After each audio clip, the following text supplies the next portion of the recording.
another district. My previous district had a facilities committee, and really the job of that is to do some of the things listed there. Monitor what's going on in the building grounds as a whole, do walkthroughs of the building. If you remember in the long range planning committee, we did the walkthroughs. Right now, the way it is, we only do those prior to capital projects, really not often enough. So really just a way to continue that conversation.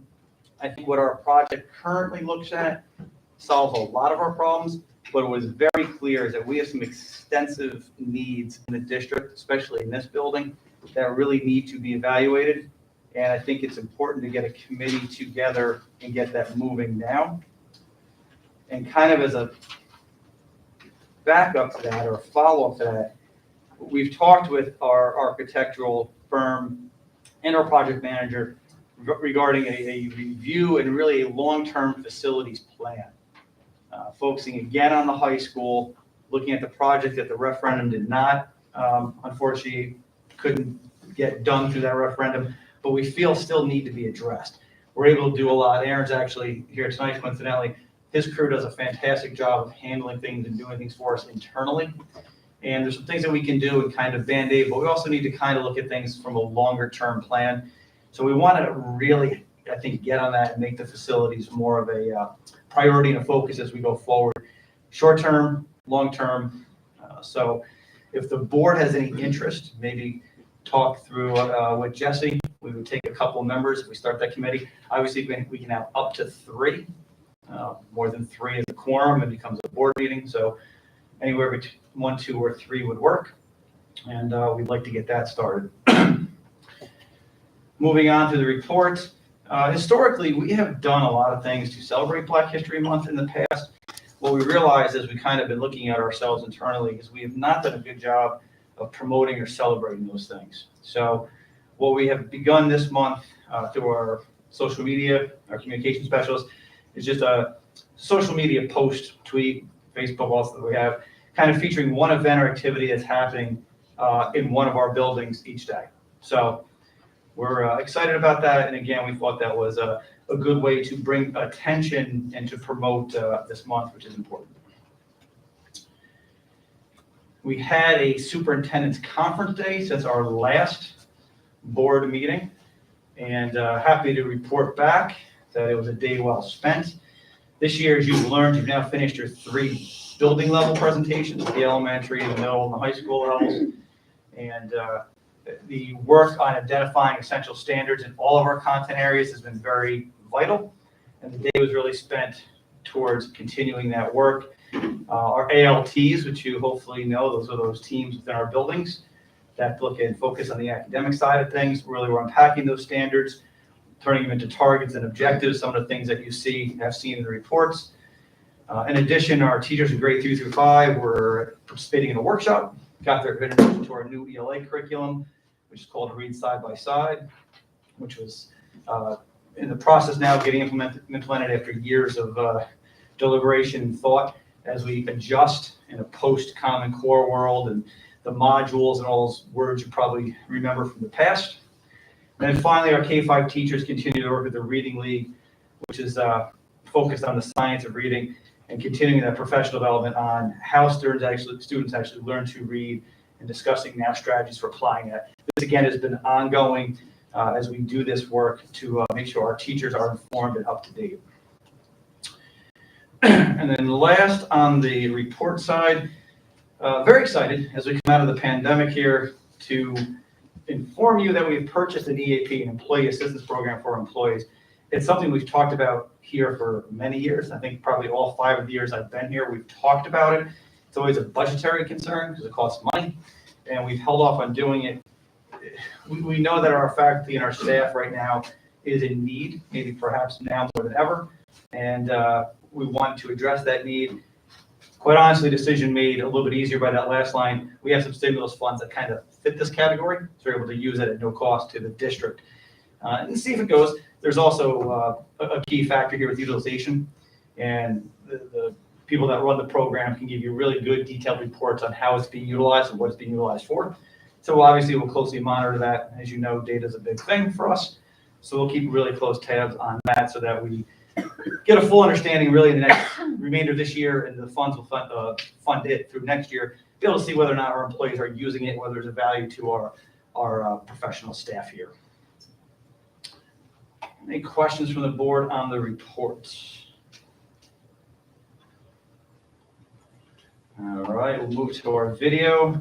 Now that we're meeting every couple weeks because of the budget, video is a little bit shorter.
Thanks again to Brian Radowitz for his fine job on our presentation. Last, I just wanted to update the board and the community here too. You might not have seen it. So our BOE is Quest R3, and they represent 3 counties: Saratoga, Rensselaer, Columbia, and Greene. And we have a district superintendent, that's Gladys Cruz, Dr. Cruz. And on behalf of the 22, I believe it is, superintendents in the BOCES. She wrote a letter today. We posted it on our website and got it out this afternoon. So it's to the commissioner of the Department of Health, also copied education commissioner and the vice commissioners, the senior deputy commissioner, as well as our elected officials, assembly members, senators. And thought I'd just read it. It's a little bit long, so I apologize. But this is from Dr. Cruz. In December, I wrote asking the state to reopen its COVID testing sites in anticipation of a holiday surge and spread of the more contagious Omicron variant. Thank you for providing additional state resources to help expedite testing locally and across the state. Today, I'm writing on behalf of our region superintendents, students, and families, asking for your leadership and partnership in charting a path forward for our districts. Since March 2020, our students, staff, and families have admirably navigated changing conditions and state guidance on a weekly, if not daily, basis. While it is difficult to make predictions during a public health emergency, it is easy to see the stress and anxiety many are feeling due to the pandemic and changing conditions. Most recently, we saw the stress and confusion associated with the Nassau Supreme Court ruling and subsequent stay that keeps the state mask mandate through early March. On behalf of our region superintendents, I'm recommending the following steps to help transition the focus of our schools away from COVID distractions and restrictions and back to our core mission of educating students. And then she laid out 4 bullet points. Again, these were written in consultation with the superintendent. Number 1, work with and communicate with superintendents prior to the release of any new guidance changes to the public. This will enable our leaders to effectively review and plan for changes in partnership with county health departments and then communicate those changes to the public. We also ask the state to identify the changes in guidance by highlighting the updates or changes in its memos or charts. Second thing, create and monitor benchmarks to make this more manageable and understandable. For example, what is the guidance for school mask requirements and when and how might these evolve based on the transmission levels or vaccination rates? These metrics should show what will happen if conditions improve or worsen. Third, continue to provide a steady supply of at-home test kits and those associated with surveillance testing.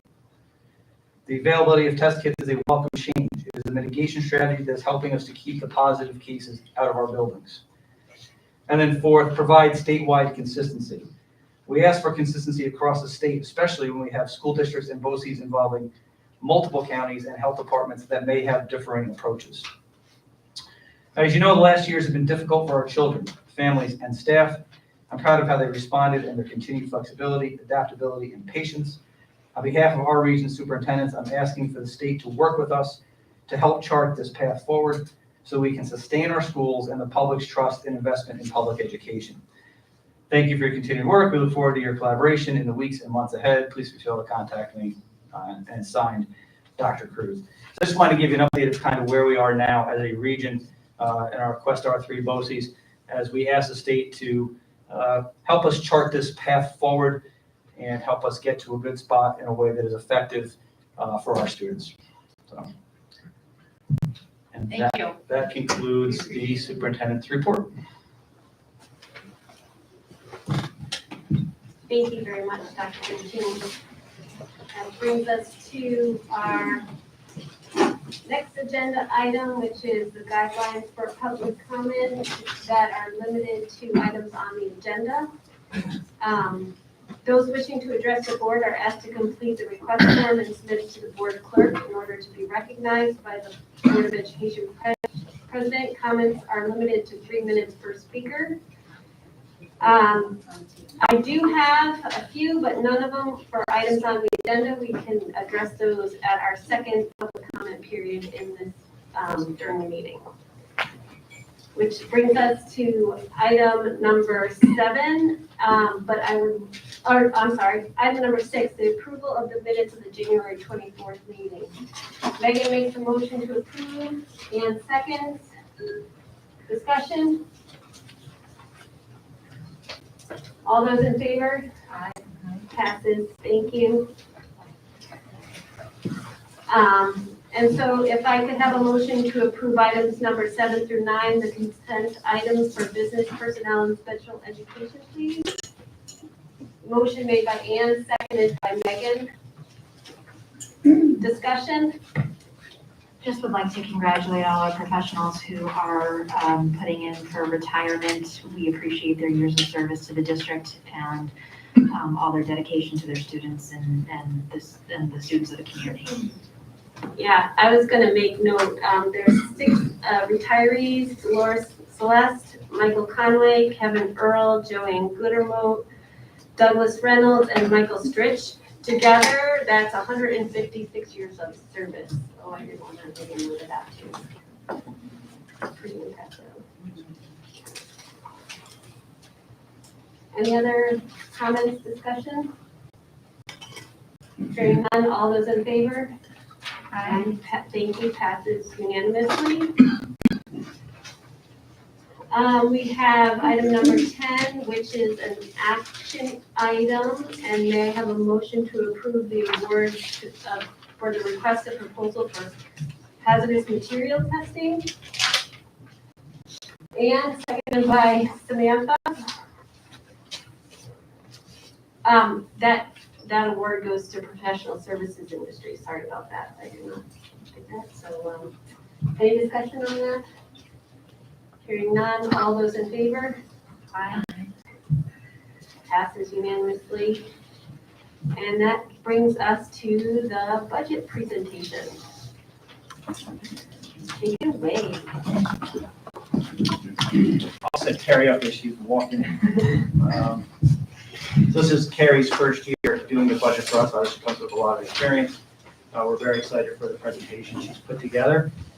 This really kind of kicks off the formal budget season. We've been doing work really, we start our work in January. You're seeing some of the fruits of this now in February. We meet with each one of our administrators and supervisors to go over their needs and wants, what we kind of believe each department is in need of. We then are constantly talking about it at cabinet level. We'll have a beginning of our larger admin meeting discussions where we start to now to put all these pieces together and build a budget which, as always, is a challenging process. So, Carrie, welcome, and thank you for your work on this already. Thank you. Good evening, everyone. So tonight we're going to start off the 22-23 budget presentations, and we're going to focus on the non-instructional departments within the district tonight.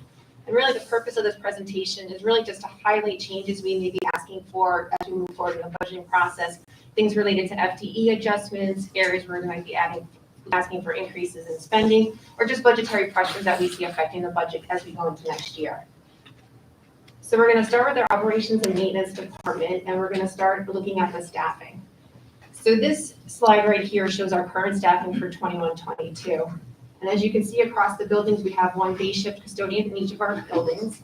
And at the high school and the middle school, we have weekend cleaners for custodial. So these custodial workers are really there to help support all the events that we have going on the weekends. That's why it's only in those two buildings. But in addition to that, if there are tasks that need done or areas that need attention, they also do that if they have downtime from those events. So what we're really going to focus on is that second shift line, because we're going to look at the second shift who come in at the second shift, and they're really responsible for cleaning the buildings and getting them ready for the students and the staff the next day. And if you look at the square footage per employee, they're at the bottom there, and we have three buildings that are over $40,000 square foot, sorry. If we look at GW, this one's a little misleading because our day custodian there does have a section that he cleans, so it's not quite 45,000, but really we're going to focus on the high school and the middle school. You can see the high school's at 42,000, but the middle school's at 48. Our recommendation is going to be to address the high school first, and the reason for that is when you're looking at these, it takes into account the square footage as a straight calculation. What it doesn't take into account is how busy the buildings are, and our high school is very busy. Athletic events, extracurricular events. So all of that, when our custodial staff, sorry, my last district, they were cleaners, so I keep messing it up. Custodial staff are setting up and breaking down for different events. It's taking them away from their sections. So we take that into account when we're looking at this. So our first option, we have a grounds cleaner vacancy. We want to fill that as a custodial worker at the high school. This would result in no additional FTE for the district. But what it will do, it will drop the square footage per each worker from 48 to 35,000 square foot. So that's something we would like to do to help address some of the needs at the high school. Ideally, what we would like to do is fill the grounds cleaner's vacancy as a custodial worker and then hire an additional FTE. This would be one additional FTE, but it brings that square footage down to 30,000, which would help our custodial staff be available for those events, but also be able to address and pay attention to their sections, give them a little bit extra time to hit some of those details that are not currently able to do. In addition to staffing, there's a couple budget pressures. There's probably no surprise here. Cost of utilities and cost of materials are going up across the region. For our utilities, to give you an idea, when we last had our oil filled, it's 20 cents more per gallon than at the beginning of the season. So its costs have gone up significantly. The other thing that's hitting our utilities is for COVID protocols, we're keeping our windows cracked in our classrooms. So what this is doing, the heating is working more and more to keep the heating level at an acceptable level. So we're using more than we have in the past when we had the windows sealed off. And the cost of materials, this is going up all over. So we're not necessarily asking for more. We're just paying more for what we're asking for. So that's a pressure that you're going to see in all departments across all the different presentations. One question mark that we have is COVID protocols for next year. So within the budget, we do pay for PPE for our faculty and staff and our students. So whether we're going to have to continue providing PPE next year is a question mark. And also the disinfecting supplies. So we're paying more for cleaning, not just the solutions, but the paper towels, the hand soap. So everything is impacting the budget. So what happens next year depends on how we're going to fill these, hit the materials and supplies lines. In addition, we're looking to mulch our playgrounds next year. So we're going to do all of our playgrounds, increase the amount of mulch that's on there so that just for the health and safety of the students. And then lastly, we want to replace auto scrubbers and mowers. The auto scrubbers are walk-behind machines, which help when you look at the square footage per cleaner in each of the buildings, even though the tools necessary to do their job makes them more efficient. And then we would like to replace a mower for our grounds department. We also, for the past couple of years, have had a $100,000 capital outlay project within our budget. And what's nice about this, it gives us an opportunity to hit some of those smaller needs, which were mentioned before, that we have within the district without waiting for our next referendum. So the past 2 years, we've been able to do the weight room at the high school. This year, we're repairing the fire alarm system, and we would like to continue that into next year. What we don't know yet is what project we're proposing. We met last week with our architects and our project managers to look at our different options, and we're looking at, one, priority of those different projects, but also two, which would fit under the $100,000, because we can't go above that threshold for the capital outlay. The benefit of the capital outlay project is you get all of your building aid done the next year. So that's the benefit of doing that, because it becomes a funding stream to do these projects year in and year out. So we will be narrowing down that list to give to the Board of Education to propose to the voters through the budget. Looking at transportation, one personnel change that we'd like to make, and this isn't an additional FTE, a couple years ago, our head mechanic responsibilities got folded into our transportation supervisor. We would like to separate that out again going forward. The head mechanic's responsibilities are ordering, work order systems, and also doing DOT. So our transportation supervisor is doing that all right now. If we separate that out from his responsibilities, he can do more training, more visiting the schools, working with the students around safety, going and do some training, some testing. So he'd like to get back to doing more of that. So this would not be an additional FTE, but it would be a differential in salary between the mechanic and the head mechanic. So we're just reclassifying one of our mechanics to a head mechanic, which is what we'd like to do. Within the budget, there's going to be a reallocation between your diesel and our gasoline supplies. And really, this is because over the past few years, our fleet has been changing over to gasoline from diesel. So we just need to reallocate those lines to match the current makeup of our fleet. And there's going to be a small increase for body work, for work that we have to send out that we cannot do in-house. Facilities needs, within the transportation department, we have 2 in-ground lifts that are in need of replacement. This is not a new need, but something that we've still not been able to address. Not sure we're going to be able to address it in the next year's budget as well. We looked at it for potentially for the $100,000 project, but don't think the costs are going to be under that threshold, so it might not qualify. But it came up during our budget discussion, so I thought it'd be prudent just to bring it to the board's attention again to make sure that this stays on a radar. That's something that needs to be addressed. The governor put in there her proposal to convert to electric buses. So she's really looking for schools to go green with their fleets. There are 2 different benchmarks. By 2027, all bus purchases need to be 0 emissions, and by 2035, all school buses on the road. This hasn't been passed yet, just a proposal, but it's something that we need to look at. The issue that you have is in order to have an electric fleet, you need to have the infrastructure to support that fleet. So right now, we don't have that infrastructure. Within the governor's proposal, there's funding for that, but there hasn't been much details in terms of what the funding, how much it is, how you apply for it, what the allocation is going to be. So you don't know what that looks like yet, but this is just something that we have to start thinking about going forward, because our fleets are probably going to have to change some point forward, if not in the future, if not this year, then probably going forward. But for next year, since we don't have that infrastructure, we are proposing a traditional bus purchase. So we're looking for 5 large buses and 3 small buses. Net of trade-ins is about $745,000. In addition to replacing some buses, we are looking to continue our O&M vehicle replacement plan. Next year, we're looking for a pickup with utility body. Don't have pricing for that yet. The car market is very volatile right now, and even if we had a price right now, probably in a couple months it's going to change anyway. So, but I just wanted to put a placeholder there for that vehicle, so you know that we are looking to replace that. The food service department is not included within the general budget that's voted on in May. However, I still think it's important to bring it forward so everybody knows, everybody's aware of what's going on within that department. And really the largest change we've had here is the increase in the participation within our food service program. And after the pandemic, when we came back in 2021, all reimbursable meals for both breakfast and lunch were designated as free. The prior model is students had a designation of free, reduced, or paid. So if you're looking at this chart, we decided to use 18-19 as the base year because it was our last full year of data under the old program. Because 19-20 we closed in March and it's not representative of a whole year. In 2021, we had the free model. Of course, we were still hybrid. But if you look at the breakfast, our growth from 18-19 to last year is 49% increase in meals served in our breakfast program.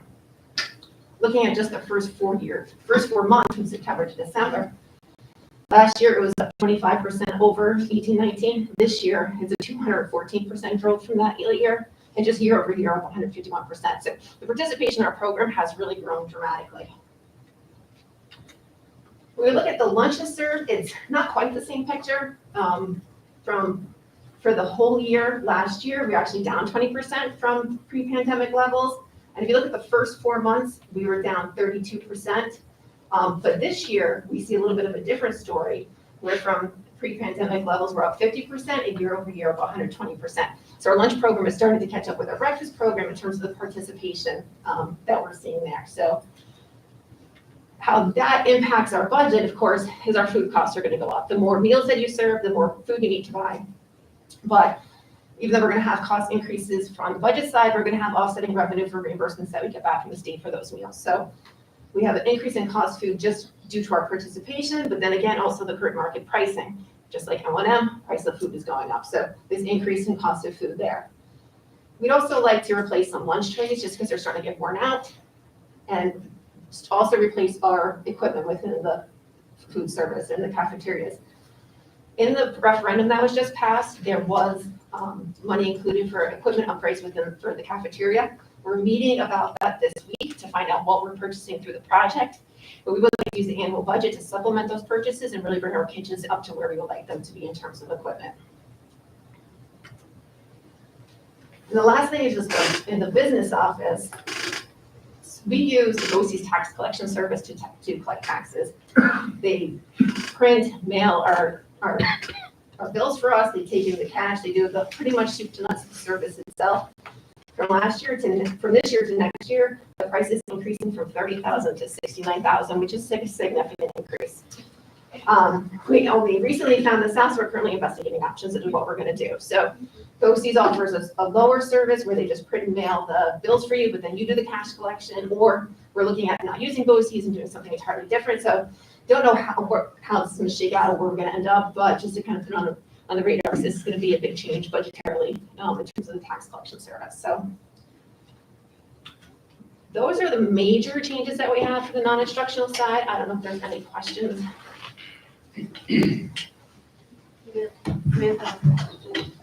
It's actually one comment and one question. So just to clarify, the capital outlay for folks who voted, I don't know how many months ago, that's a different animal than the capital budget that everybody votes on. Correct? Yes, yep, so the $28 million referendum that we have is a project that's passed. We're already working on this. This 100,000 capital outlay is included within the general fund budget that's presented to the voters in May. So it's one line item, and then we just, like I said, we just try to attack some of those smaller items that need attention, that we may not want to wait until another larger referendum vote. So we'd able to tick some of those facilities needs off the list by using this $100,000 project. Is there reimbursable? Do we get money from the state? Yep, so we spend $100,000 one year, we get the aid next year. So what's the difference with the $28 million project? We spend it, but then the aid is amortized over, I think it's 15 years. So it takes a while to get all the money back. So it creates a nice little funding stream if you can keep those projects going year in and year out. I just want to make sure everyone knows that that's two different things. And then this is kind of more, I don't know if you know, but like, do any schools have any kind of electric vehicle infrastructure yet? Like, The only one around here, yet, Bethlehem is actually starting this year with electric buses. So they're the only school that I know of in the capital region. White Plains has been involved with electric buses a little further south of here for a few years. So, yeah. and see what they're, where they're going wrong first.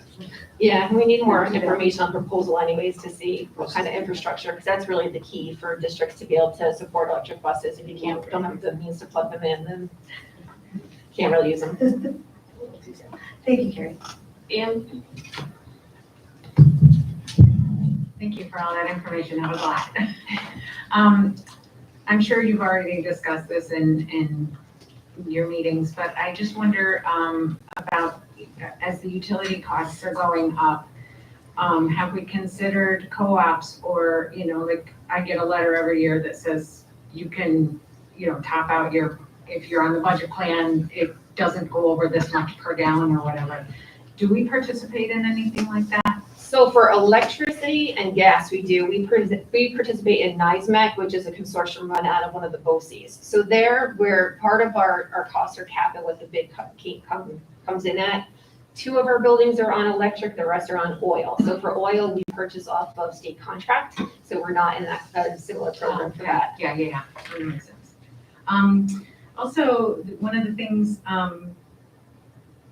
that I think is important for the public to know is Michael stressed a lot with the buses, the bus proposals, how, it looks like a lot of money when we're replacing 8 or 10 buses every year, but the way he's always explained it to us, and I just want to verify that that's still true, is that the debt for the buses that we're getting rid of is dropping off, so we're taking on new debt for that, and it just kind of cancels each other out, so there's really little impact on the budget overall. Is that still the case? Yeah, so we would bond for this purchase as well. So even though you see that price tag of $745,000, that doesn't mean the budget's increasing by $745,000. We'll bond for it and help principal and interest payments. And what's nice when you keep a replacement plan in place, you're like 5 years, it rolls off, so you drop a year, you add a year. So it does kind of stay somewhat steady. And that's really the goal when you look at any debt service, whether it be building or buses, to try to keep it as flat as possible so you don't have those spikes and valleys. So it would be a minimal impact to the budget because we will have old debt falling off, new debt coming on. Right, so when I saw that, it looks like a big number. It is a big number. But I just wanted to clarify on the debt service, if that was still even with the volatility of the auto market right now, I'm sure it affects buses as well. Just wanted to kind of clarify that that's still the case. Yeah, and the nice thing with the buses, we get to lock those rates in. So when they won't change, where we're seeing the volatility is last year, there was a van that would need to be purchased, and then there was another owned vehicle. And we're still waiting on one of those vehicles that we ordered in June because of the way that the supply chain is going right now. So that's where the volatility is with the buses in terms of the pricing anyways, that won't, we lock those prices in when we can so that those won't change on us once we go present them to the voters. Go ahead, Peter. Carrie, can we get printed copies of those data sheets, just because they're going to accumulate with your presentations? Yeah. So we can keep a record of them. Thank you. In terms of the replacement plan, a couple things. So with the buses, that price, but that does not include our state aid for that, and that's about 70% still. Yes, so but we do get aid back on transportation of the bus purchases. That's what I was for. But also, currently, we're on a 10-year bus replacement plan, so if we wait till next year to start purchasing the electric buses, we'll still meet that goal by 2035 to have an all-electric fleet, correct? Yeah, but potentially, again, like the big piece is seeing the infrastructure, because even next year, if we can't get the infrastructure replaced, we could buy the vehicles next year. But if we have no way to use them, then it puts the transportation a little bit of a bind. Yeah. The other piece of it, you have to, take into consideration, there'll probably be some professional development that our mechanical staff will need in order to take care of the electric buses as well, because I'm sure they're slightly different than our diesel and gasoline. So there's lots of different little moving parts there, but surely if the governor gives us those targets, we're gonna do what we can to meet them for sure. Certainly, and I'm sure there's a lot, but hopefully they will come out with programs to be able to get incentives for the buses as well as the infrastructure to do that, and hopefully the professional development to maintain them too. So, but I just wanted to confirm there's, like, if we start looking at it now, we're still going to be on target to meet that mandate of 2035. Great. Sounds good. And again, I just want to, like, that hasn't passed yet, this is only proposal Right. at this point, just Right. everybody just hasn't, it's not a mandate yet. But Yes, that's true. Something to keep our eye on. Do you have any, Jackie, I can't see, you have any questions for Carrie? Okay. Thank you, Carrie, I think that was really helpful. Appreciate it.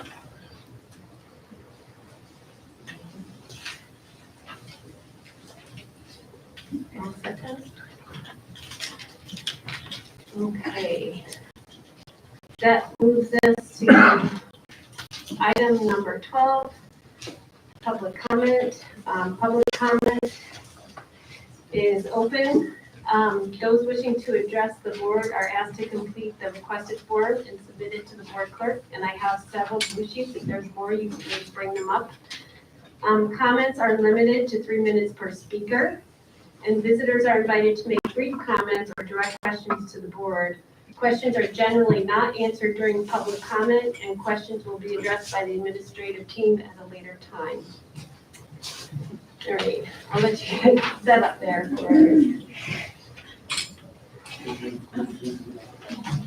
The first blue sheet I have is for Scott Cahill. Please come to the microphone.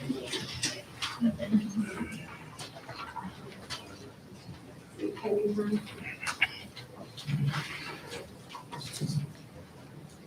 All right. Good evening, everyone. I just wanted to start by saying thank you to the Board of Education, to Dr. Fincini, and to all the teachers and staff. You've done an amazing job working in a very difficult and stressful environment.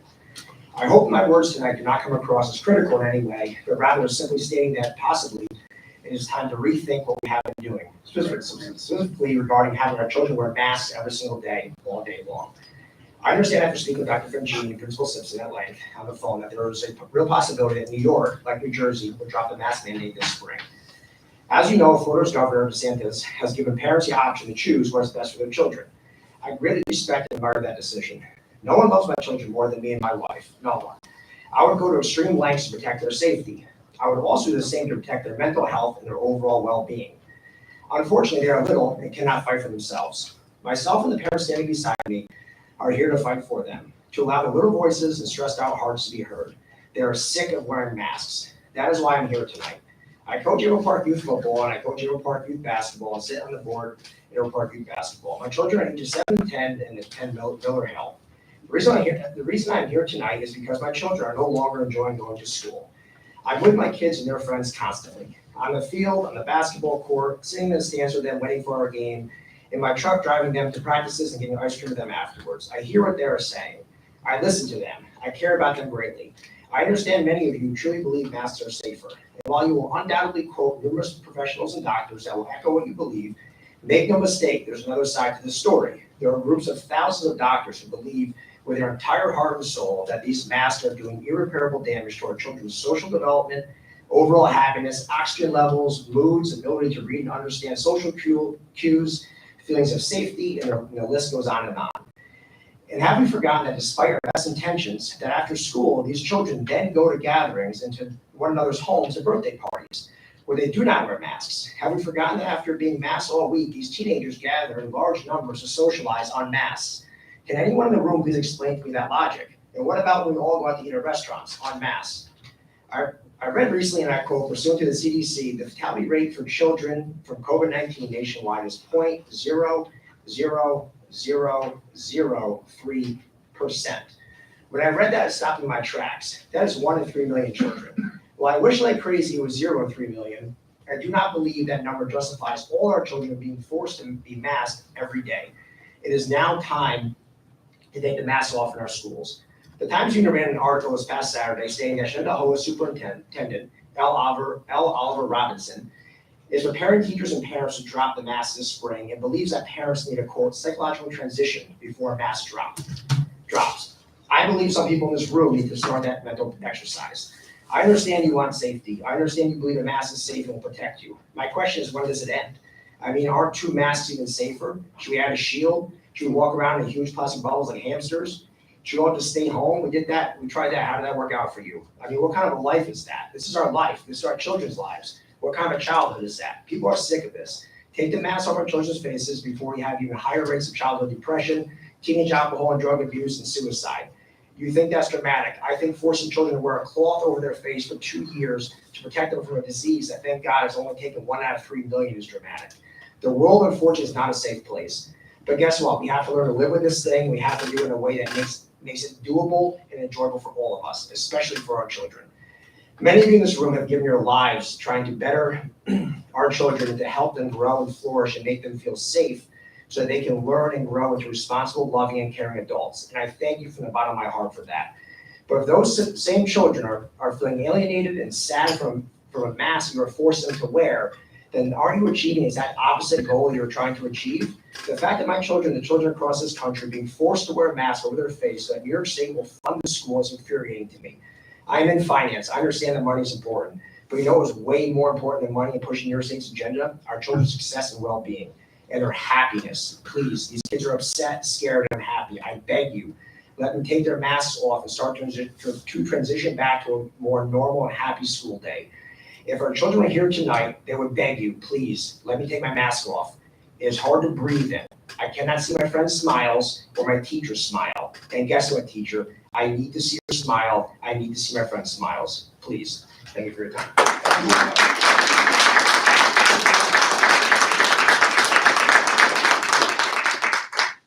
Thank you for your comments. I have next Eva Dacier.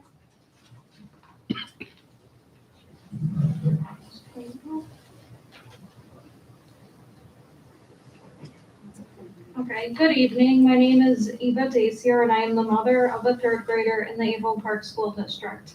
The last time my daughter had a normal school year was in kindergarten. This fall, she will be going into the fourth grade. In that amount of time, not much has changed.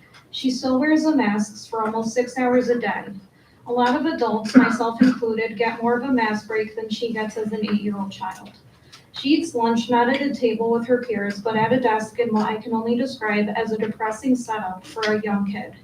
She doesn't complain though, but she does ask me if she'll ever be able to see her teachers' faces again. She tells me how she thinks her teachers smile at her sometimes, but she can't be sure. She tells me how certain other teachers tell kids they can't respond back to them unless they pull their masks off. It really hurts my heart as a mother to hear that. I keep holding out hope that soon our leaders in the state will use logic and science, not based in feelings and emotions, to start guiding schools, parents, and children to the end point. Especially since many of the officials in favor of children remaining masked have been photographed in schools without one on themselves, our own governor included. Yet I never even got to meet my daughter's teacher in person last year. I've seen many school districts, including other local ones, write letters to the governor and health commissioner urging them to restore a path back to normalcy. After all, many of the elite government officials in favor of the never-ending mandates for children seem to think it's safe enough to gallivant unmasked with other elite officials and celebrities in football stadiums. My main question was, although school districts individually have their hands tied, what is being done to advocate for these children? Is there any dialogue being opened with the state? My question was answered with Dr. Franchini's statement in the beginning of this meeting, and I just want to say thank you. As I mentioned, I know the school district does have their hands tied, but until there is further guidance, everyone also needs to remember that when this is over, we will still be neighbors, peers, and members of the same community. Even if we do not see eye to eye, we still need to treat each other with respect and kindness. Basic human decency goes a long way on both ends. We've all been operating under instability, and I appreciate having the chance to voice my concerns. Thank you. Thank you very much for your comments. Next, I have Vanessa Salisbury.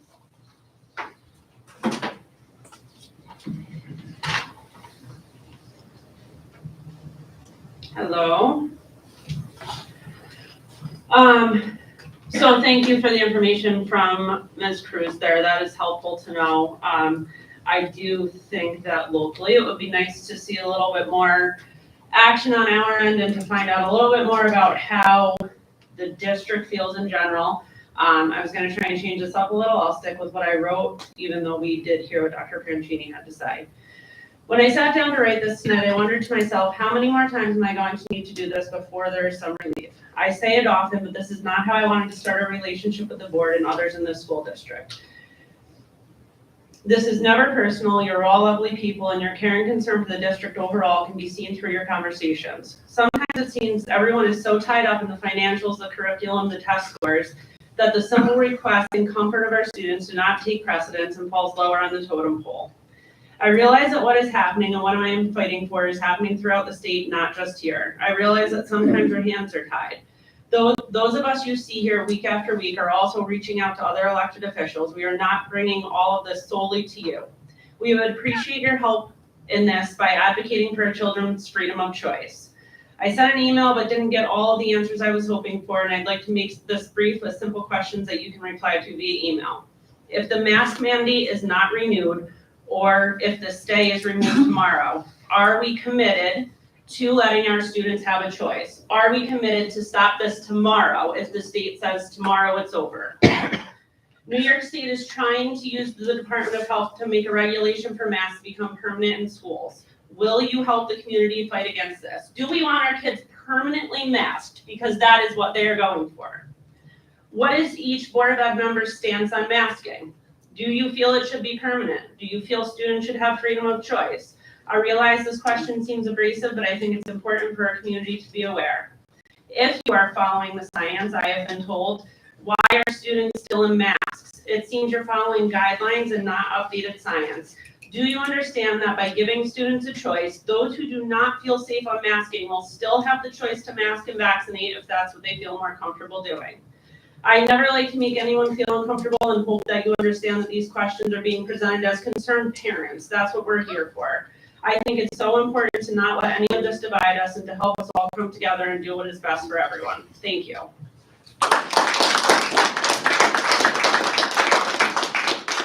Thank you, and we appreciate your questions.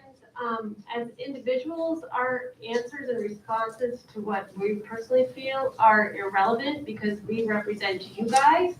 That's what we're elected to do. And so we take into consideration all this feedback, which is why it's important that you guys come and provide this feedback to us. We also are required to follow all the state mandates and the state laws, so we have to strike that balance. As I guess basically elected officials, your viewpoints can and should be known. I am almost positive of that because you represent us as a board. You're right. Your viewpoints can and should be known. And I think that if it's trouble receiving answers for these, that there is a way for us to ask to have it put on the agenda as an action item type thing. So I can follow up more on that and speak with you in regards to it. But I think it's important to know, where does the board stand for us? Because we are going to vote for you, that is not the biggest reason why. It's because we put our confidence in you. Right. You are going to protect our children and do what we all think is best. I personally think, and I would like to hear from people who don't feel the same way I do, because I am really okay with that. But I want to know, what does the majority of this school district feel?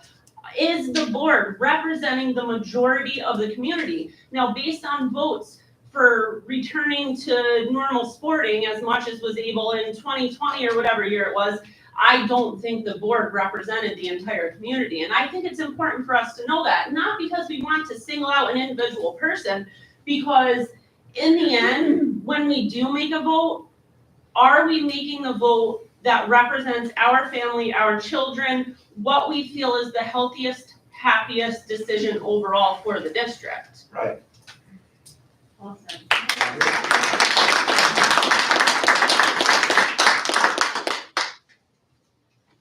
Thank you. Next, I have Madison Passnow. Thank you for coming, Madison. My name is Madison, and I'm a freshman at the high school. And I want you guys to know that these masks have had a detrimental impact on my school experience, my physical health, and my mental health. According to the CDC, over the course of the whole pandemic, only 623 school-aged children have died from COVID. That's less than our school has students. So who are we wearing these masks to protect? The teachers? If the teachers are relying on the students to protect them, then I hope I hope there's not a more severe incident while we're at school. I know that there was a stay order on the mask mandate. However, the state has considered to allow it to be up to the school districts. So I'm here today begging you to leave it up to our parents. It should be a choice for families to decide whether to wear masks or not. I'll advocate for the students who don't want to wear masks, but also speak up for the ones who do. And there should be no reason that if a student feels safer and wants to wear a mask, that they cannot or should not. However, there's also no reason that I should be scared to go to school to be made fun of for not wearing a mask. There's no reason that I should be scared to fail my gym class because I need to breathe when doing physical activity. There's no reason that I should be scared to walk past hall monitors and be followed in the hallways. There's no reason I should be eyeballed or given dirty looks by staff members. There's no reason I should be intimidated by teachers for taking mask breaks, which are not being given. and there's no reason you should force these masks on us. I hope you recognize that the best decision for you to make for us is to make no decision at all.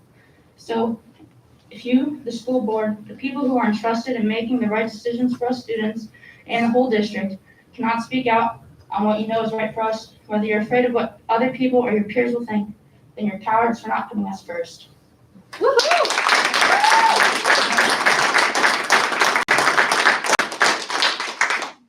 you for your comments.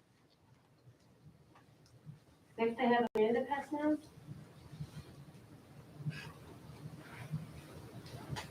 Hi, so I want to thank Dr. Franchini for sharing that information in the beginning. I'm glad to see that, the district is making attempts to get our kids back to normalcy. I want to thank the district that, I see other districts struggling with your kid can get vaccinated and play a sport or they cannot. So I'm glad we don't have that here. It really truly gives me hope that this district can be a leader to the community and maybe even other districts in the state to show freedom of choice is okay. There's nothing wrong with that. I know that the masks are a heated topic, people are on both sides of that. And I understand that. The important thing is that we're models here. We're parents, you're administrators. We need to be models. We need to be tolerant. We need to be respectful of the way other people feel. If you don't feel the same way as I do, or I don't feel the same way as you do, I was always raised to say everyone's beliefs are their own. It's not my job to judge. It's not anyone else's job to judge.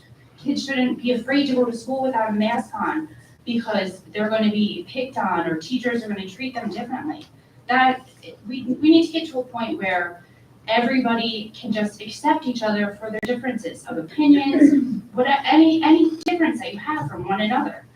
We know that the mask is coming out now, but we've been saying it here at these meetings for months. They don't work. They're not doing anything. All they're doing is blocking kids.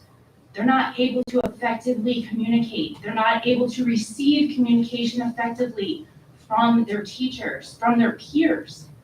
There's something called mirror neurons that when you look at someone talking and you see my face right now, you are in your head transposing that. You're not going to feel the way I feel, but you're going to mimic it. According to the NIH, part of the autism spectrum is that kids aren't able to do that.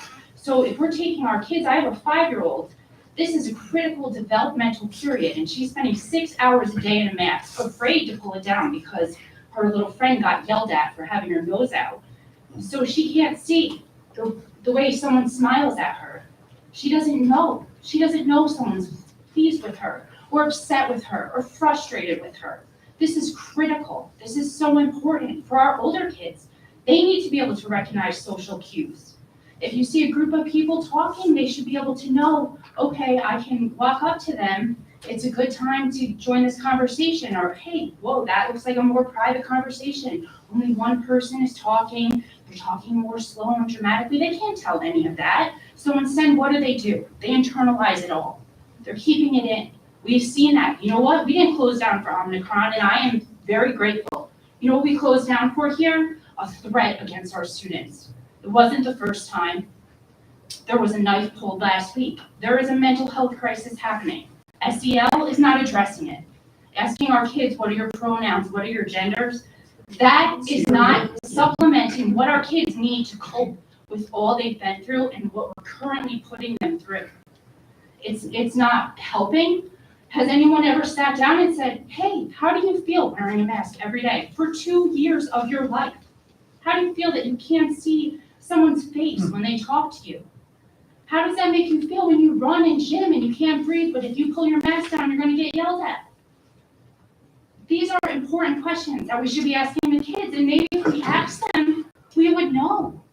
And maybe we would feel that responsibility as adults and the guilt of what we're doing to these kids, and for what? I understand your hands are tied, but when a Supreme Court makes a ruling and NICED says don't follow it, pre-COVID times, you're in contempt of court. What is this? They just decide what we follow and what we don't, and I understand. You're in a terrible position, and you are in seats at the hardest point of life, and I understand that, and I appreciate every one of you, and I don't want to be disrespectful, and I'm just a mom. That's all I am. I'm not a public speaker. I've done more research than I've done in my whole life since this happened, but I love my kids. I care about my kids. We all care about our kids. Everybody wants what's best. Let's live in a state where we can all get along, no matter if your kid wants to wear a mask and my kid doesn't.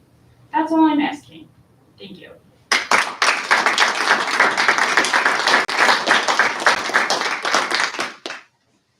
I appreciate everyone's comments. We all appreciate everyone's comments. It makes it, I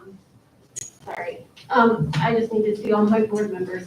It makes it easier for us when we get feedback from the community in this fashion via email and the other venues that we see people in, whether it's at the grocery store or, at other, when you're out and about in the community. So we do appreciate your feedback. We do take what you guys say into consideration when we make decisions.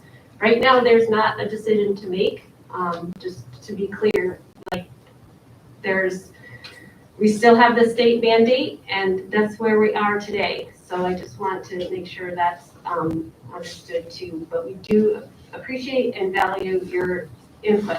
Now that is all the blue sheets I had. Is there anyone else that would wish to speak and needs to have a blue sheet? Okay. At the end, can you just fill out a blue sheet and bring it to me? Thank you. So my name's Mike Hastings. I'm a father of two. Listening to the budget going over, I got a couple of questions in regards to opening the windows in the classrooms. Now, I hear from multiple kids how they're always cold, wearing 2 sweatshirts. Kids are getting sick. We're putting them right next to windows. It's making no sense. I mean, I get keeping circulation in the room. I do HVAC for a living. Instead of burning thousands of dollars in fuel oil by opening these windows up and getting kids sick, why aren't we looking at like energy thermometers or some kind of fresh air makeup system for each room? Things like this to maybe ease the burden on the fuel bill and on the kids, because now if you get the sniffles, he's quarantined for 10 days. Test negative or not, doesn't matter. So, and then the kid next to him's same deal. I mean, we're just chasing our tags. And as far as the mask goes, I agree with everybody else here. The cases between getting vaccinated and having masks on this year have way more than last year. I see them every day come across my phone. And what's working? Nothing's working, except for harming our children. So, like everybody says, we want to know what you guys are going to do for us, not just shake your head and say, "We're hands are tied," because this is the point where everybody's going to remember you guys more than any other year. You're all going to keep coming up for a revote. So I would seriously start listening to parents, because you're going to be getting picked off on day one. Thank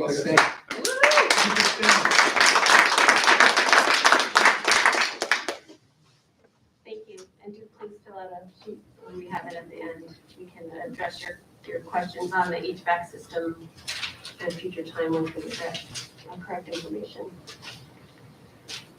Okay. That moves us to the next item on the agenda, which is the board member reports. Jackie, do you want to start, please?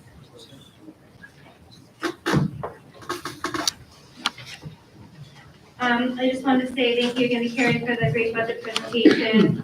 Also, congratulations. Thank you so much for your service to all the retirees. And as I always say, even though you guys are leaving, thank you for coming and sharing your viewpoints, because even though you think we're all against what you have to say, that's probably not the case. We all have kids, we all. How would we know who stands for what? You guys are all elected officials. We should know who stands for what. Right. We feel like we're not getting. We pay our taxes, we pay part of the school's burden. Mhm. We would like to know who stands for what, as opposed to what our kids Right. are being fed at school. Because it's going to matter in the next vote. But everybody just says, okay, yes, no, we don't know, we have no way of knowing. And what do There you should guys be a do? way of knowing. We need a voice. We need a voice somehow. We can start a But change. we never get any answers for this. How do we get answers? I I mean, understand I that. don't know who to talk to. How do we get an answer? Except for shaking heads, And how do you know it will be addressed again? So we just watch the school board to see if, hey. we we're should gonna know what address everybody's masks? agenda is. Everybody knows my agenda when I do a job for someone. I mean, we don't know what anyone's agenda is. Well, then, It's fair to the taxpayer to know everyone's agenda before we vote on someone, isn't it? so like, All due respect though, Sure. The only opportunity we have to express our point of view or what we believe or what have you is Yeah. during our board member reports. And 2/3 of the room is getting up and leaving before they're gonna hear us speak. So your opportunity to hear how we feel about something or hear our Oh, point of view. we'll all come back if you're all gonna, tell us. We all have the opportunity to speak during board member Are reports. you going to, That- are you all going to tell us how you feel? Dance Okay, You okay, can't dance okay. around all this. It's not for me, I'm it's not sorry, for you me to can't say dance what- around it no more. It's not for me to say what anybody else would put in their board report, but that's your opportunity to hear our point of view. Maybe we should go down the list, We'll man. go down the list, and you're gonna, hang on, everyone's gonna come down the list and Excuse tell us what you feel, we'll me, mark it down. Excuse me. Feel free to not. It is Jackie's turn to speak, and we would like to let her finish. I'd like her to have the respect of the room, that they're gonna rant and walk out the door. Oh, we I'd like won't, to we'll have- sit here, if you all tell us, you're gonna tell us how you feel, we'll all stay. They don't, I will say, guys, they don't have to give us that. Correct, we're just asked if they're going to, we'll stay. So we do need to respect them and just kind of listen to what they have to say. It does help to hear their personal speeches, whether they state how they feel or not, you can gauge their engagement in the crowd. Thank you, and it is now, Jackie, you can finish your board member I'm excited to report. keep going. Okay, so, if you wanna know how I feel, I'll tell you, I have nothing to hide. I do think our hands are tied by the state, we have to follow the rules, we have no choice in that at this point. Do I love that my kids are in masks all day? No, I don't. My kids, are they vaccinated? That's their choice, right? I have 2 older children, they choose. So, I let them know. Do I judge you if you wanna wear a mask? No. Do I judge you if you don't wanna wear a mask? No. I saw you today in Target, you weren't, right? Did I care? Nope. Not really. Exactly. So I do understand both sides. I understand people that are pro-mask because they have vulnerable families, whatever. I understand the other side. If my kids were given a choice, I'm gonna let them choose. So that's how I feel. Thank you. I appreciate it.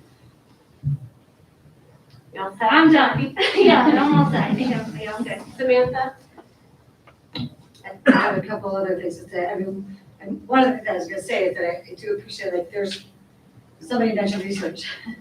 And the day could be like 48 hours long, right? Like, you know, already done. And there's a ton of information. And I will say that, you know, Jim, you guys get us information. Things are always changing. I've learned a lot.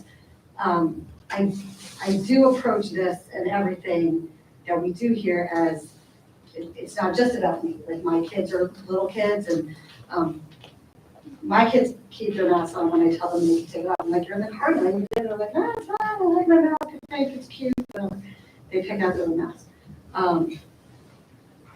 They're on fun with it. Everyone is an individual, but I'm very mindful of people who are less fortunate than me, and I have to sort of constantly remind myself that everybody's family is different than mine. You know, some for the better, I don't know whatever that is determined to be, more money or whatever. Perfect health, and some families are not. You know, we started out the pandemic with a household with one grandparent who passed away almost immediately. Then we couldn't be there. And then who was married to somebody for 60 years. A 91-year-old man was part of our household. And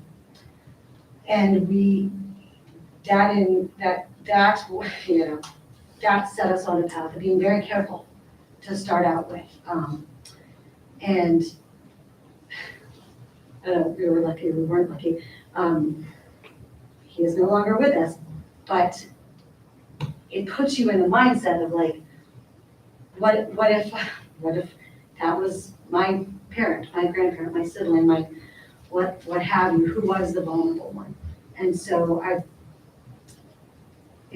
we are very lucky. We have a home on land, my kids can go outside. Lots of people don't have that, where they have no choice but to be potentially exposed. And I'm very sensitive to that I don't want to be the vector that's gonna take someone else's grandparents from them the way that we lost. And again, full disclosure, my parents, it was not COVID. It was not COVID. It was really bad, but it was COVID. but it puts you in a mindset. And so that's where I'm coming from, and all the decision-making that we do on the board here of like a decision that's going to benefit or harm the students who are performing really well and adjusting really well and are sort of breezing through, like I wasn't the best student, I wasn't the worst student when I was in high school, and like I was insecure about some stuff and I was like didn't care about other stuff, but I'm not the reality, right? There are kids who are a lot smarter than me, a lot more stressed out than me, and then there were kids who like didn't give a hoot about anything and like breezed through with whatever, and it was fine. And so making decisions that are going to help as many kids as possible, as many families as possible, and again, I'm a rule follower, so like, we can advocate. And one of the things I appreciate in terms of advocacy is this constantly trying to grab information back from the state. Like, what do you want us to do? What information are you using? What is the timeline of this? And I will say, and I apologize if I'm going on too long, the hardest thing when we lost my mom in 2020 was that it was so early that nobody knew anything. Nobody knew when it was safe to go outside. My husband thought he might have had immune compromise because nothing major, but we didn't know at the time. And so having to make decisions in a vacuum of like valid information was like almost the worst thing I've ever been through, because it's like, do I make the wrong decision and I don't go to my mother's deathbed? If I get on the highway, is like a state trooper gonna pull me over on the Massachusetts Turnpike? Like, I don't know. And so making decisions, in a vacuum of information was very hard. And so I appreciate like getting the data, getting the studies. Somebody mentioned something and I wrote it down, I'll follow up afterwards, but of getting the information saying X or Y. I think I just read something about this kind of mask is better, that if you are immunocompromised and you're wearing that, it doesn't matter what anybody else, if they're like sneezing in your face, you're fine. Well, let's go find those masks, and put the kids who need those masks in those masks. I don't know. I'm gonna just wrap it up and just where I'm coming from is like, how are we gonna help the most and not harm too many and get as much information as we can. And I think more information is coming. And I appreciate that Jim and everybody has really been sort of, again, trying to claw at that information. What is behind the decision-making that's leading to the guidelines that we have to follow, and I appreciate that. And then the only thing is, and this is what I want to say, is we had our 5-day, thankfully it's down to a 5-day quarantine, not a 10-day quarantine, because I probably would have lost my mind. But I had 2 kids home in their quarantine, and again, the teachers, the outreach, this individual, I always like to, send out my love to them, that the virtual experience that they did, even when she couldn't be there, was just over and above. And I appreciate it a lot. Because it's just a real connection, and I just appreciate the teachers. And the bus drivers, we miss Mr. Dodge desperately. So that's, the man's been a fixture in our life for like 5 years, 7 years. I think that was all I had. Sorry, that's. Thank you, Samantha. Megan? Thank you, Samantha. So I come from a personal perspective of, if given the choice, my children wouldn't have the choice. Full disclosure, my children are of a vulnerable population, and I'm of a vulnerable population. And I sit here and would ardently respect and fight for your freedom to speak and choose of your own accord. But just so that you understand, there are people in this community beyond me, and I don't make decisions in this chair just based solely on my own, but on a balance. The feedback that we get is of you all in this room, and we love that you come out and give your feedback, but you're not the only voices in this community. And there is feedback also being presided from the other side of the coin, from the vulnerable community, from our teachers at risk, from in emails, and maybe they don't come out because they don't feel safe coming out as a vulnerable individual without, people in the room, and that's fine. So you back to stand. I'm not saying anything about anybody individually, I'm saying Please let our that board feedback, members finish their report. feedback comes from different avenues. And while we respect your feedback in this venue, it's not coming only from this venue. So my perspective is, if the state said that choice was the option, and that was the decision of the administration as the safest bet, then I would support the administration in their decision, however they so choose. But my children would still have to be masked, and some of your teachers would still have to be masked, and some of our employees would still have to be masked, and then they would be singled out for their disability and their inability to choose. Why? No, they wouldn't. Okay, let Megan finish, please. When we're talking about perspectives, it's about balance. So while we sit in this chair and decisions are made for everyone on both sides, the decision right now is that there's the mandate. If the mandate was lifted and it was the administration's decision to go forward as a freedom of choice, then I support the administration. End of story.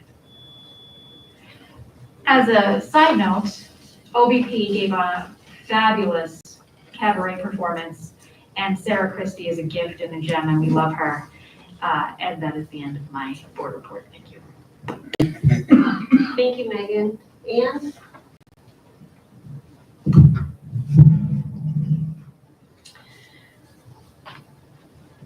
I really liked the presentation, Carrie. Thank you. And I really liked the perspective of the square footage per person. That was something that we haven't seen before.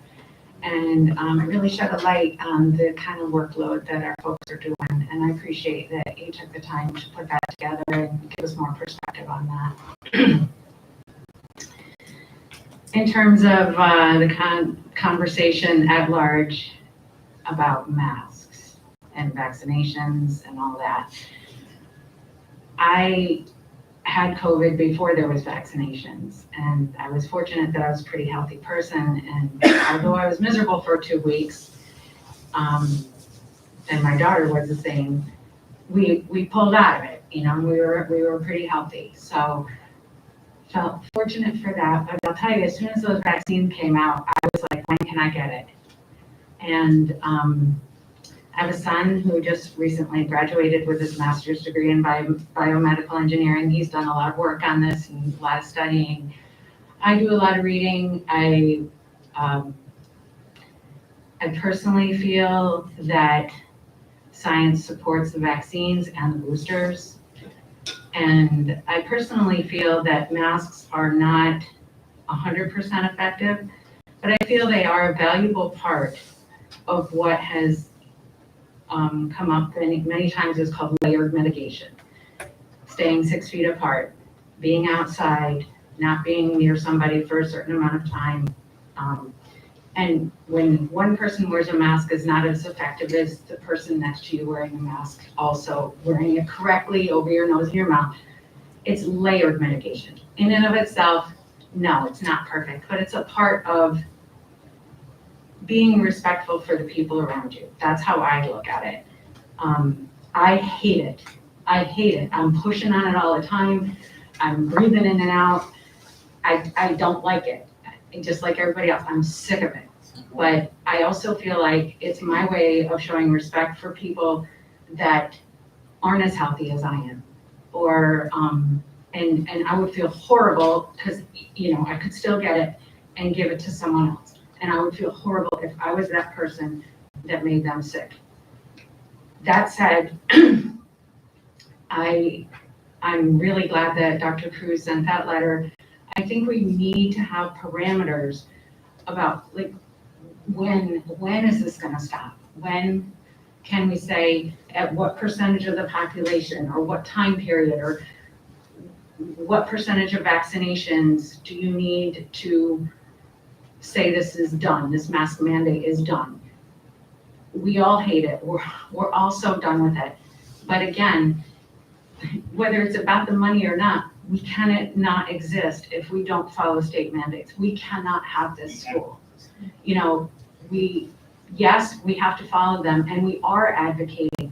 But as Megan said, you know, the folks that are upset or mad or hurt tend to be the loudest. And those are the folks that come in and speak to us. But there are, you know, when I sat in the seat and I asked to be voted for, I didn't come into this for my 3 kids. I didn't come into this for me or for one particular reason. I did this because I wanted to be fair and helpful for the hundreds of families in this community, and not about a mask mandate that we never saw coming, but about their education, about their physical education, about their emotional health, their emotional well-being, their social interactions with each other, and growing and loving their community and being a part of it. That's why I did this. I did not do it because I wanted to fight for one thing that was important to me. So it's really important for me to hear what you folks want to say, but not just here. You know, other people, whether it's on Facebook or in the grocery store or sitting on the sidelines at a game or whatever it is, the folks that are happy with the masks, they're happy with the masks. They're just not coming here telling us they're happy with masks. And that they feel more comfortable. Excuse me, it's my turn. Excuse me. It's my turn to talk. You had your turn and now it's my turn. I do appreciate that everyone has an opinion and that we're all tired of it. But there is a population in our community that also does want it. So in addition to what's going on with the letters to the DOH and all this stuff that's happening around us, all this advocacy that's going around us, I think it might be a good idea to kind of poll our community in general. And just, you know, we're data driven, you know, what does our community think about this? Like, we hear from the 30 or so folks that come here every couple of weeks. What does the community feel, you know, simplistically on where would you like us to go if given the choice? I mean, I don't even think we can do anything despite what the state says anyway, but I look to the administration for that guidance, you know, and they look to our attorneys, like, what can we as a board do or not do? That, you know, that's part of this whole thing. And beyond that, what does our community want? Not just the 30 people that are sitting here, but our whole community, our whole school community. I want to know what they think. Because again, I've come here not for my, I don't think any of us do this for ourselves. It's a lot of work and it's not an easy process. But we come here out of pure hearts to want, it's just like you know in your heart that we're here. We want to do what's best for our administration, what's best for our children, all of our children, not just, you know, a couple of families who sway left or right or whatever you call it. You know, we want every student every day. It's not just words. It's like what we live by here. We want it for every kid. Obviously, you're never going to make everybody happy all the time. And on my soccer board, I'm the same thing. I did not join the soccer league so that my kid could be on a travel team, whatever. I support 400 families and what their financial needs are and what their sports needs are. And you have to go into it with a pure heart that you want to help as many families as you can and support as many families as you can, and try to balance finances with needs and the whole bit. It's a task to take on. And I feel like it's a noble one, and honest to God, I'm so proud to be a part of it. And it's hard to sit up here and hear people's pain. It is really hard, but it's important. It's important to hear that, and it's important to know what people want, and I've talked too much, so thank you. Thanks, Ann. Peter? Thanks, Ann. I think it's important to remember that our individual voices don't matter in terms of the actions of the board. We act as one. We take an oath at the beginning of our term to respect and uphold the laws and regulations of the state of New York.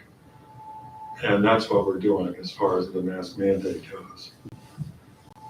I hear what you're saying about the impact on your kids. And believe me, I have kids of my own who came through this district. We have never faced anything like this.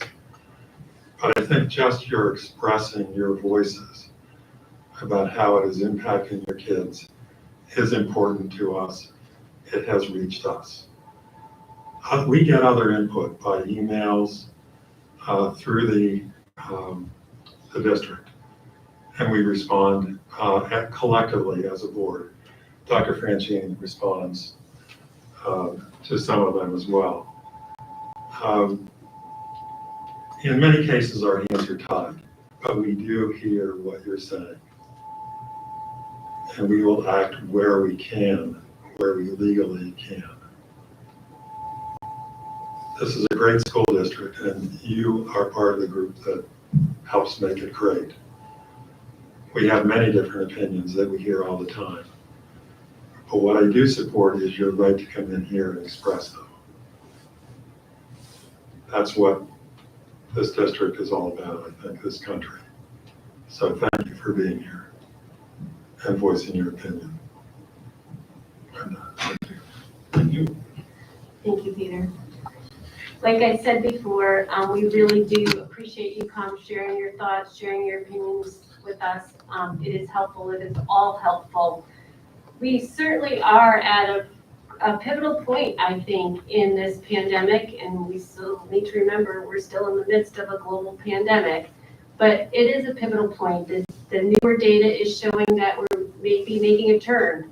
And I think all of us that sit on this board keep an eye on the data, we keep an eye on the science, and we form our own opinions about it, and we don't have decisions to make right now.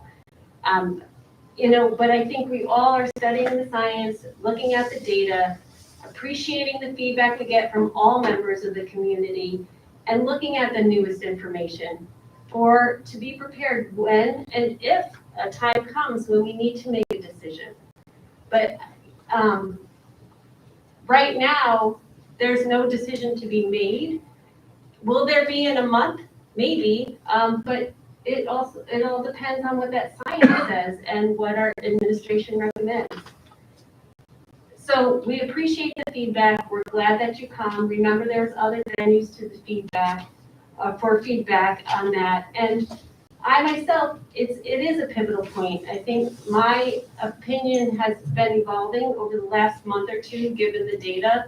Certainly with Omicron, it was changing, and then the Omicron kind of changed my thoughts back. I have my parents who are elderly. I need to keep track of them, and so I have that concern in my household. But it's important to remember that we're a community as a whole, and our kids being in school also affects their families, and there could be blended families living in households. So those are things that we all need to consider. And that's what I consider and look at the science and look at the data before I make any decision. So if you ask me today where I stand, I don't know. I still am looking at the data. But I do want to say the off-Broadway players, their cabaret, and the things that go on in this district, despite the pandemic, despite the state mask mandate, we do great things for our kids. Our sports, the teams are doing well, and all the kids seem to, that I've seen, whether it's sport venues or the cabaret, those kids are enjoying themselves, and I think that's important, and that we are continuing to offer extracurricular activities and do things like the late buses that keep the kids engaged in the school community is important. So that's what we do too. We don't just, it is about, we understand your concerns about the mask, and we know there's repercussions on that. But it's also bigger than that, and we try to make decisions as a board to continue the education of our kids, social, emotional, every student, every day. I think all of us believe that. So I think that's it.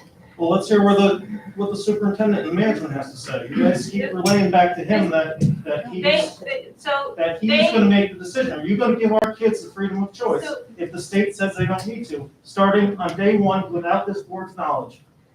So, this board, Oh, you act like I'm a fool. no. If we don't rap, we have no loss, but when we do, you don't like it. Excuse me.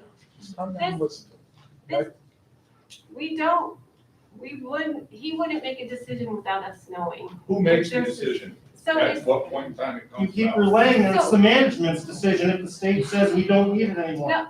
Is that on day one, as soon as the state says no? they would make a recommendation to the school board. So and then at that point, the school board votes on it?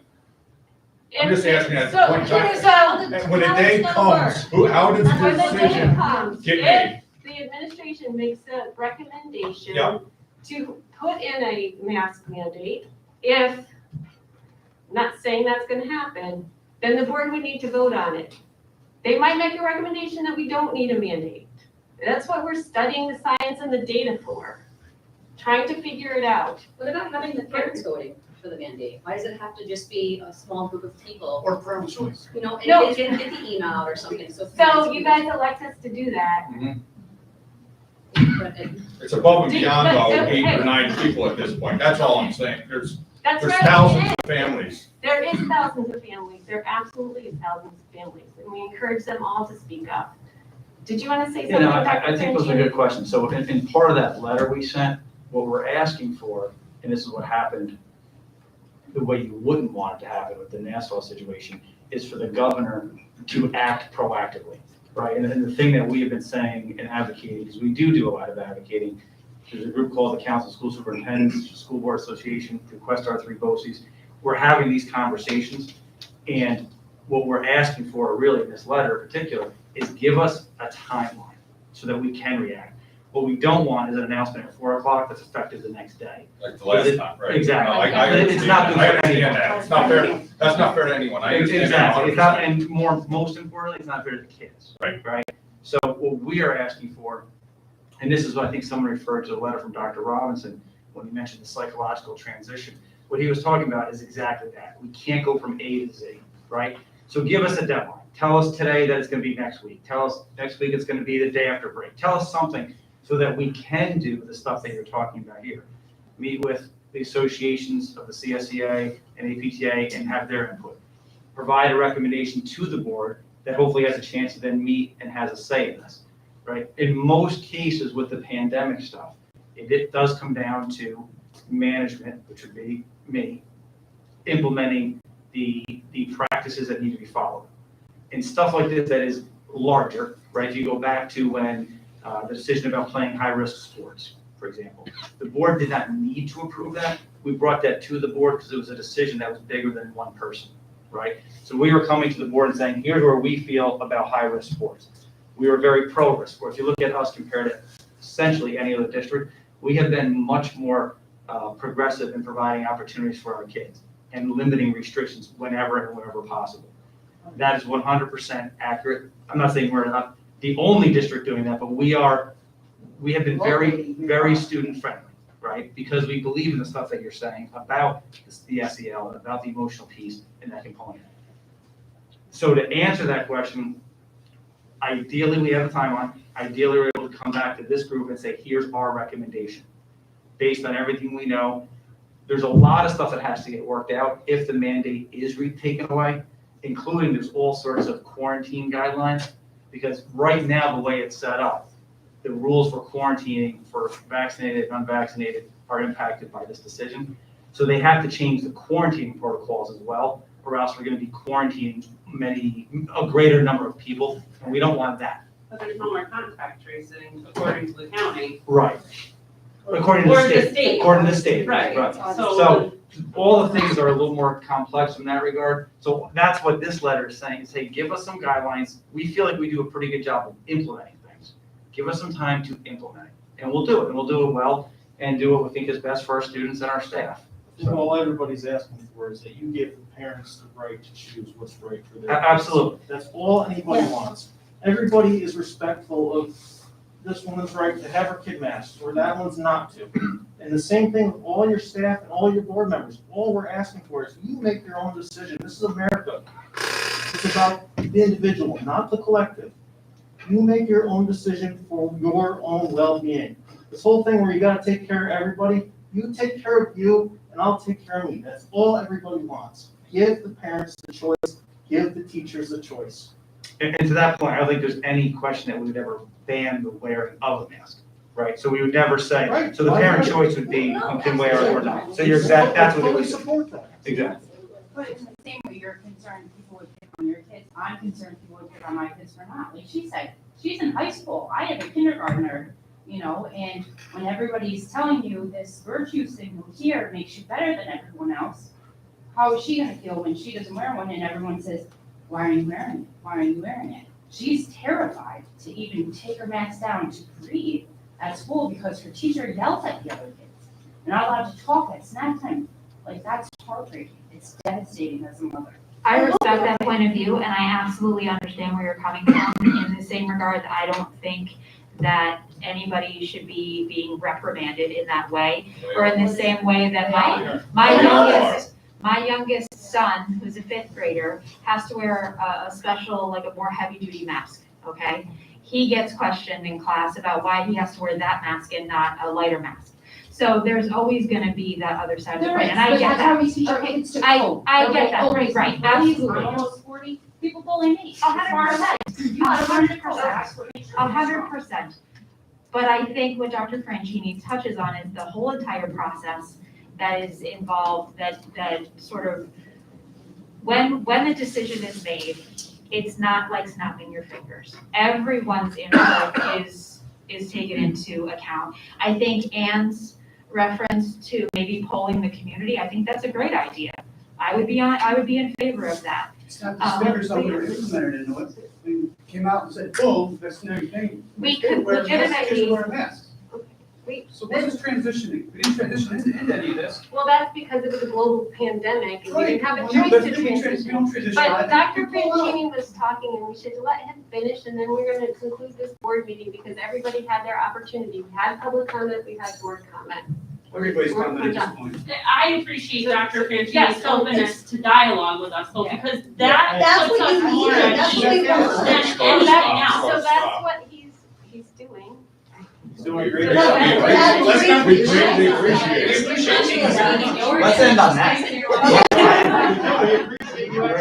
appreciate having a That's why we're here, we conversation back appreciate and that. forth. Thank you very much. And I think everyone should know that the community actually does respond well to Dr. Franchini. If you mention his name, no one says he doesn't want to help our kids, he doesn't want to do the right thing.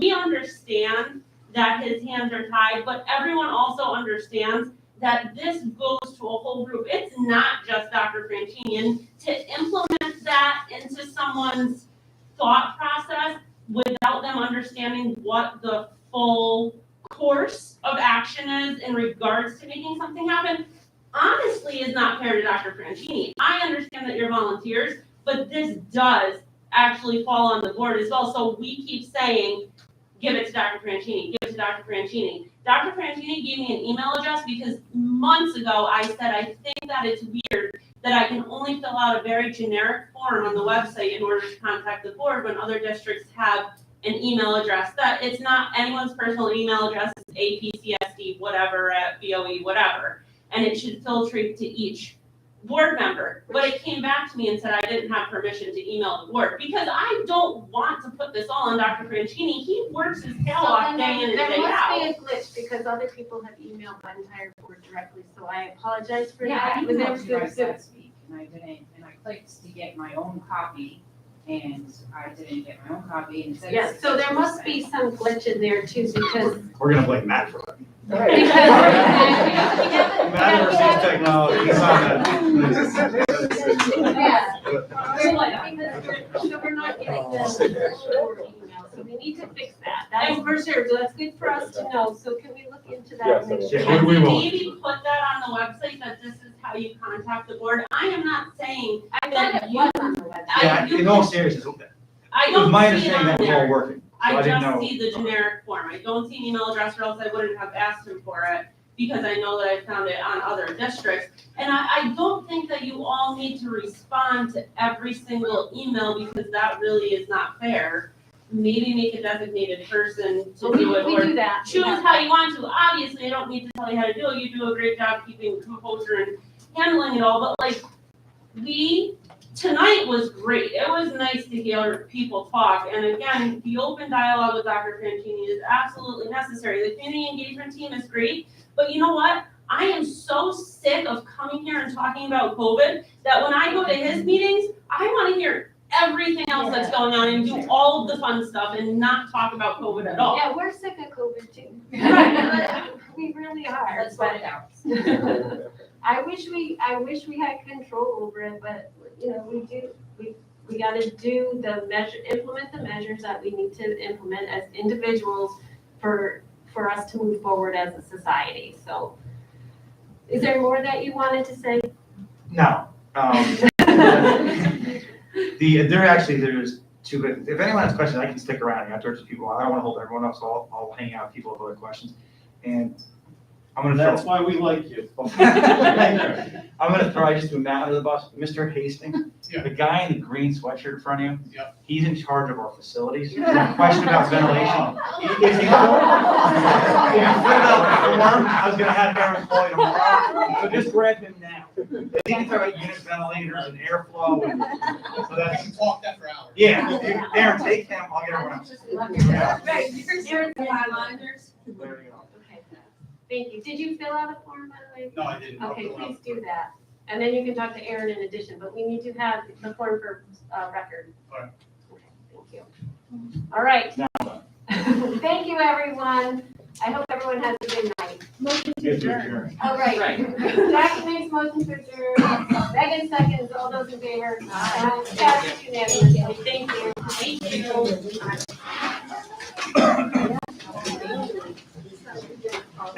Madison.